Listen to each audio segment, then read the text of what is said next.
Once upon a time in a small town, there lived a character named Detox Dave. Dave was notorious for his hilarious antics, but he had a peculiar addiction collecting rubber ducks. He couldn't resist their vibrant colors, cute beady eyes, and squeaky goodness.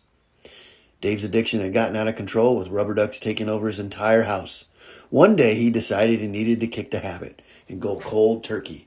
With determination in his heart and a big garbage bag in his hand, Dave began his journey to sobriety.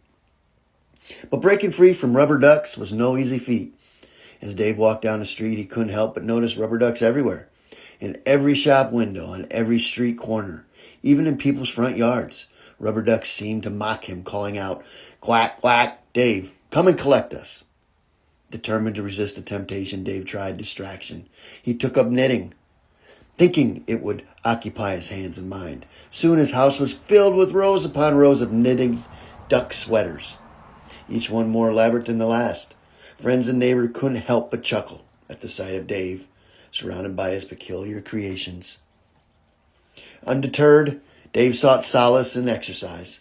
He joined a local gym and threw himself into workouts with gusto. But lo and behold, what did he find in the gym's pool? Rubber ducks, floating and bobbing to their heart's content. Dave couldn't help but burst into laughter, imagining them enjoying their aquatic adventures. As Dave stumbled from one comedic situation to another, he realized that the journey to recovery didn't have to be grim and serious. He found solace in laughter and the ability to find humor in his addiction. The more he embraced the absurdity of his situation, the easier it became to resist the lure of rubber ducks. A woman I once knew went through horrendous stuff growing up, a lot of trauma and abuse, and struggled with bipolar on and off her meds, suicidal on and off. And at one point she got to a really dark spot and got in her car and drove up to this hill in the park. But before she got there, she bought a six-pack. So she was sitting there on this hill in this park, drinking this six-pack, contemplating life or death. Had a gun, was ready to just kind of blow her brains out. As she sat there, though, she realized she had to pee.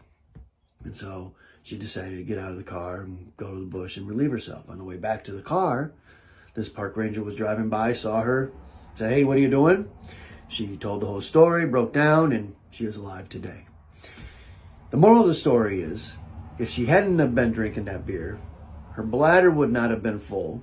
She would not have had to get out of the car to go pee, and she would be dead today. So, in essence, she now states that it was that six-pack and full bladder that saved her life.